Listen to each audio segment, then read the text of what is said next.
Someone's been a little bit naughty because they've posted these leaked photos of what we assume and most likely is the new Galaxy S24 Ultra. They show a pretty familiar looking quad camera setup on the back, also a new titanium frame around the edge, which makes it look very Nokia Lumia, sort of 925 vibes, and also a completely flat screen, which I'm actually kind of excited about. So a mid-Jan reveal for a probably late Jan launch. 3 phones, S24, S24 Plus, and S24 Ultra, all pretty par for the course, except for 2 things. Firstly, it's an earlier launch than we're used to. Normally it's in February, but I think because Qualcomm unveiled the Snapdragon 8 Gen 3 chip like 6 weeks earlier this year, and actually I was in Hawaii for that launch back in October, it means that the chips are ready to go, so phone brands can launch their phones sooner.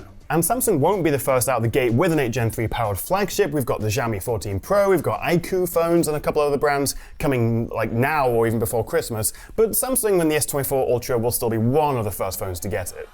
So the first thing is it's launching earlier. The second and more intriguing thing is that we're actually going to see the return of Exynos, apparently, according to the rumors. Although this is going to be only in global markets, meaning not the US, and also it's not going to be in every phone, just the S24 and the Plus, whereas the Ultra will still have the Snapdragon 8 Gen 3. And we just don't know how this new Exynos 2400 and the 8 Gen 3 will compare. Samsung say we're looking at like a 70% performance boost over the previous gen, but then what about battery efficiency and camera features and all that stuff? And how they're going to market it? Won't it be really confusing for consumers to have 2 different chips within the same line of phones and also in different markets, different SKU options? Now Qualcomm, who make these Snapdragon chips, promise a 30% year-on-year boost versus the 8 Gen 2 for Galaxy, along with a 20% power reduction, so quite a nice upgrade there. And versus the Xiaomi 14 Pro with an 8 Gen 3, we're looking at a 19% boost in graphics and also a much higher stability score.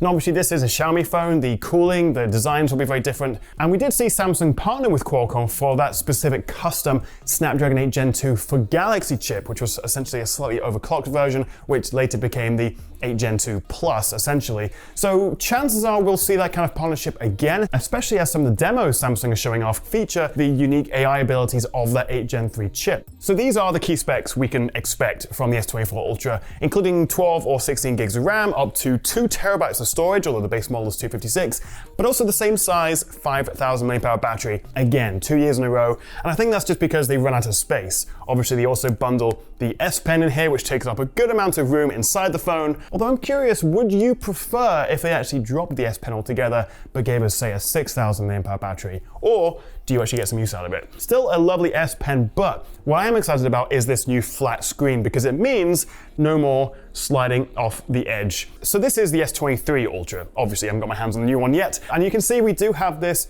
quite noticeable curve to the screen on both sides there. So that's going away. It's becoming a flat screen, although we'll still see a little bit of a sort of 0.3, 0.4 millimeter curve to the bezel on the sides. The photos also suggest that they're going to trim the bezels, with the top and bottom bezels being slimmed down to about half the thickness of the current S23. Absolutely tiny, with the overall size being a tiny bit shorter, slimmer, and a whole 1 gram lighter versus the current S23 Ultra.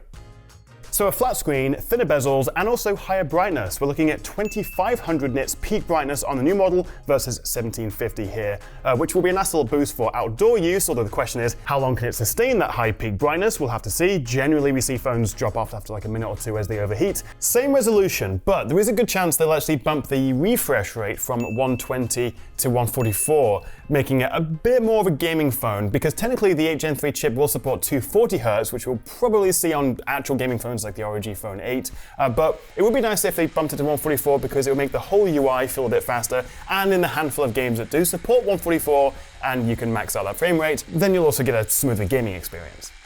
But let's talk about this design, because Samsung's going to switch out this glossy aluminium, or what they call armor aluminium frame, for a new titanium one, which is funny because I feel like another company switched out to titanium recently as well. But if these pictures are real, which they probably are, I do quite like the look of it. They've got, as I say, that kind of Sony Z5 and Nokia Lumia vibe to it with that matte titanium band. But what about the cameras? Because I think for most of us, this is what we look forward to seeing the most. And the S23 Ultra has held up really well this year, even against the new iPhone 15 Pro Max. Now on the outside, it doesn't appear a whole lot has changed. However, the latest rumors suggest Samsung's actually going to switch out the 10x zoom, which it's kind of famous for now, with a 5x. So an ultra-wide, the main wide camera, a 3 times, and a 5 times.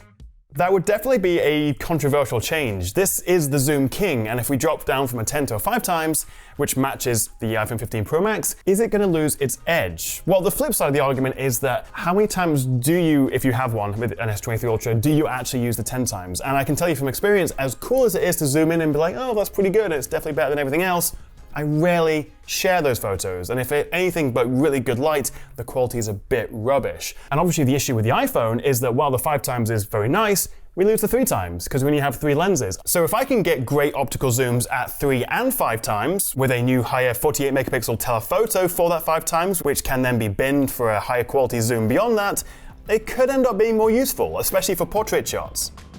But what do you think? Would you like a 5 times, or would you prefer they stick with a 10 times? But still, at the heart of this camera setup is the 200 megapixel main camera. And recently, Samsung showed off this new Zoom Anyplace feature, which is designed for their 200 megapixel image sensors. It lets you simultaneously record a wide angle and zoomed in shot, and also track a subject across the frame. Now, other phones, like the Honor 90 with its solo cut mode, have offered similar features, but they're limited to 1080p. Samsung say this will record at 4K even when zoomed in at 4 times.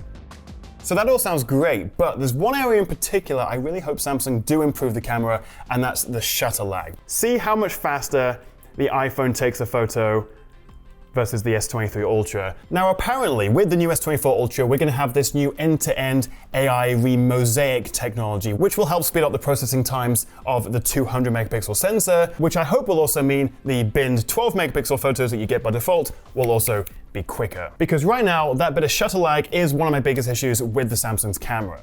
Now, one more thing, because with everything being AI and the new chips really pushing their neural engine performance, with demos from Snapdragon like this on-device stable diffusion and photo expansion, there are reports Samsung will integrate Gen AI into the new phones with a new feature called Samsung Gauss, which could unlock some cool camera features, giving us pixel-style best take and magic editor and screen calling, and perhaps Bixby can finally become a proper personal assistant. It's funny because year after year we talk about these new phones with slight design changes, the chips are a little bit better, the cameras are a touch crisper.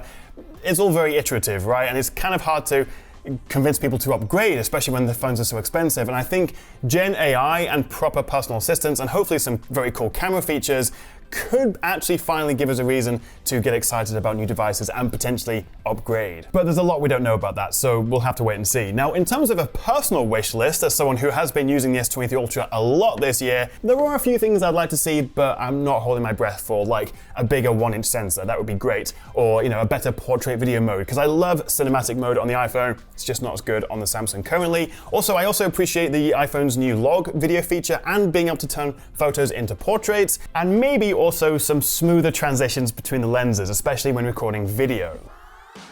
Now, price-wise, I don't think much is going to change. Similar prices to the S23, so starting at $1199, £1249 for that base 256 gig version, and I think pre-orders will probably go live January the 18th, shipping the end of the month, so not too long to wait. But what do you think so far? Would you be tempted to upgrade? And also, what do you think of the switch from a 10 to a 5 times zoom? Would that be a deal breaker? Let me know in the comments below. And if you've got any other questions, drop a comment. Full reviews and unboxings and all that good stuff, of course, coming on the channel, so make sure you subscribe, and I'll see you next time right here on the Tech Chat.